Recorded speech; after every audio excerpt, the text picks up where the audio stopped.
You've done your interviews, you've done all the hard work. Now it's time to put in those rankings. Hello everyone and welcome back to Happy Farm Life. My name is Sierra Richard. I am a pharmacist and a PGY1 pharmacy resident who is dedicated to helping you get the residency of your dreams. And in today's video, we are talking about something super exciting, your rank list. This has been a very exciting and stressful month for you guys as you guys went through and did all your pharmacy interviews. You've probably went to different locations and hospitals in your state or maybe even across the country. And now you're making the decision about where you might want to go for the next year of your life. This is huge. And so I wanted to come on here and give a quick video with some words of advice for you guys about how to go about this rank list. My first piece of advice is to not wait until the end of the week, that very last day, to turn in your rank list. Go ahead and put it in. You are allowed to change your mind. You can put it in later, which I don't necessarily recommend, which I'll talk about in a moment, but you don't want to wait until the last minute. Things can happen to your computer. There could be an outage. You do not want to risk not getting to put in your rankings just because you're a little bit nervous and may change your mind later on. Next is to really talk about this with not only your friends and your family, but anybody who's a key stakeholder here.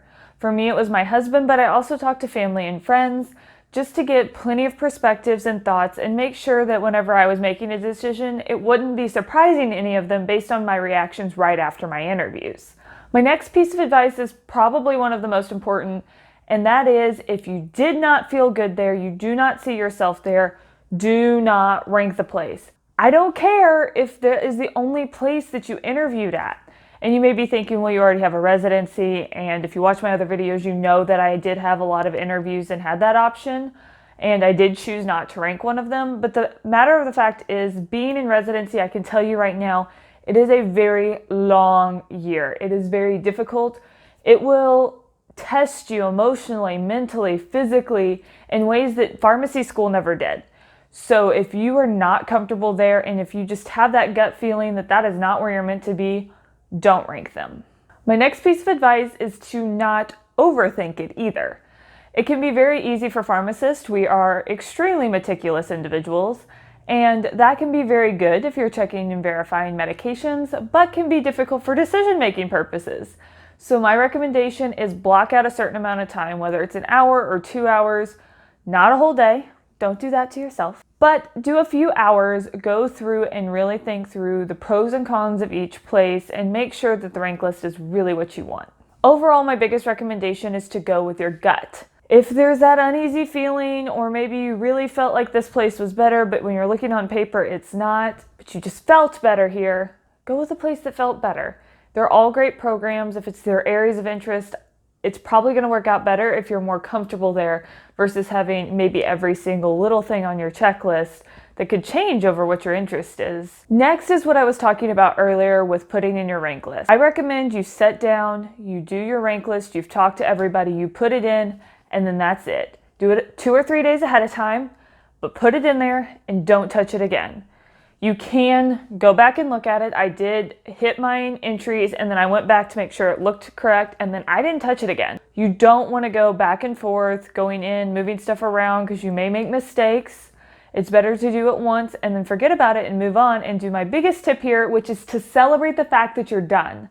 You have done everything you can. You cannot go by what they think, which is very important that you don't rank based on how you think that people are going to rank you.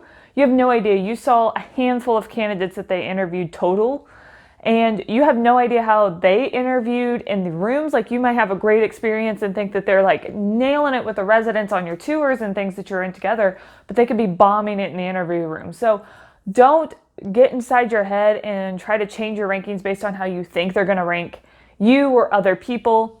Just go for it, and then you can celebrate.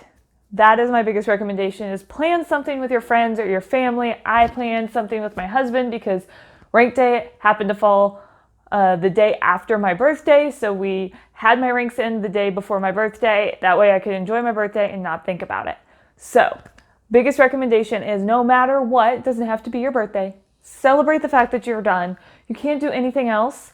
So do your best to relax, and I wish you all the best of luck. Thank you all for watching. If you liked this video, please, please, please give it a thumbs up. If you have any questions or concerns or want to talk through what you're thinking for your rank list, please leave a comment down below, or you can direct message me on Instagram at happyfarmlife. I've also gotten a lot of requests for my Instagram to include more residency related content, so I will be doing that. Starting this week, I will be doing more things throughout my day and documenting what I'm doing as a resident. So hopefully you guys can get a better understanding of life as a resident. And once again, thank you for watching. I will see you next time. Bye.